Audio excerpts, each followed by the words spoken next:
I've often said to young coaches, Sage, that if you had 1 year, Welcome, officially. Thank you. if you had 1 year sabbatical to go learn how to be a college basketball coach, spend a year with Coach Sampson and his staff, because he has a way of getting the most out of players.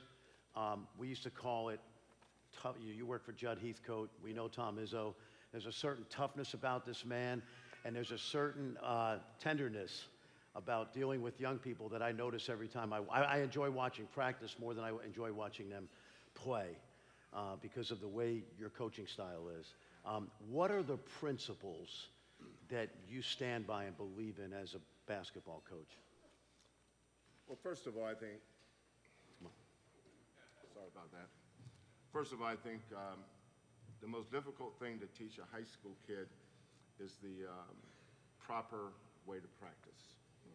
The commitment to being mentally ready when you walk in that gym every day to be at your best and learn how to stack good days on top of each other. You know, freshmen have a good day and think they have it figured out, and the next day they coast, and then the third day they start over again. So teaching them to be consistent with their work ethic.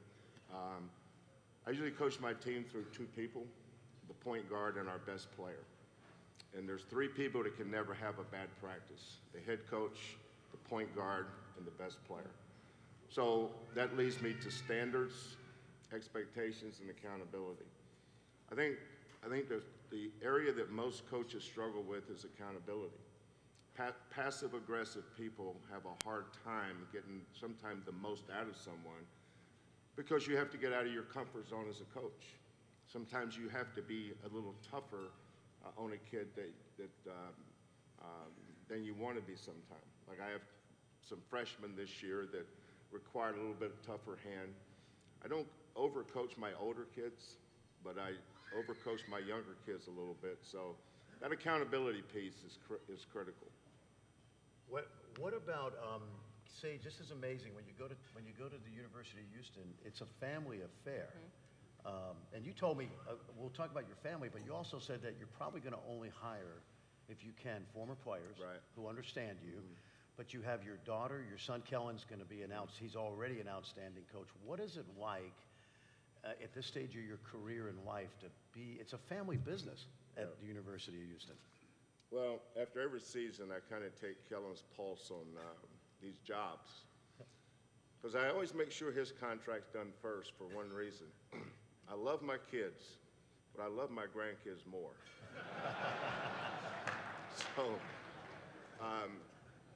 So Kellen's got a 5.5-year-old and a 2.5-year-old, and I live 3.3 miles from him.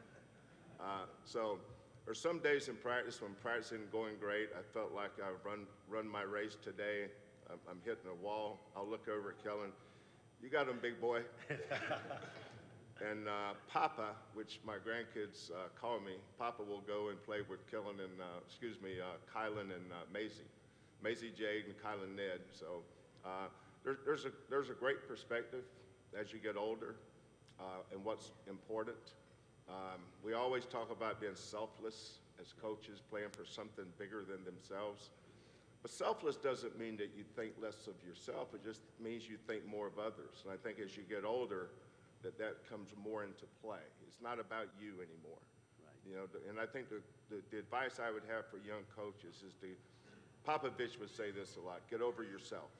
And I think as young coaches, you have to learn to do that too. Make sure that you're putting everything into helping those young men reach their goals and dreams, whatever that may be.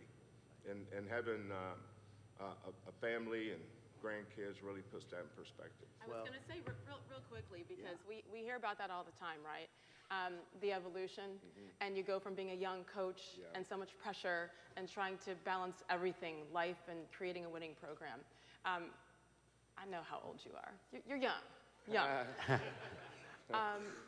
But as far as legacy, you know, I know we all have to think about that at some point, especially with your children involved in the program and now your grandkids. So. Like, if it all ended today, which it won't, right? But if it did, like, what are you most proud of that you hope people take away from Kelvin Sampson? I would think through the players that I've coached, my family. You know, you can tell a lot about a person through how they treat their family, the importance of their family to them.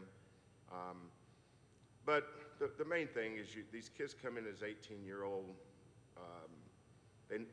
They don't have many questions. I asked a freshman one time, "Do you know my middle name?" He looked at me like I was crazy. "What do you mean?" "I just want to make sure that there's something you don't know." So. Okay. Okay, I love that. First of all, you're telling me, and I have 3 who think they know everything, and I try not to, you know, but there's hope because they eventually grow up and don't know everything and they acknowledge it. Well, that day at that moment, that young man realized maybe there is something I don't know. And then he said, "What is your middle name?" I said, "Dale." Now you learned something today. Did he answer the legacy question? Because we know your greatness. You didn't really answer it. See, he's avoiding it. I'm going to make him do it. No, my legacy, obviously it's going to be what other people think, but I would hope that it would be tied to the growth that the young men that I coach make through their time with our program, and then taking that growth into their next stage of their lives and their children and their children's children. Then, to me, that's what legacy is. It grows as time goes on.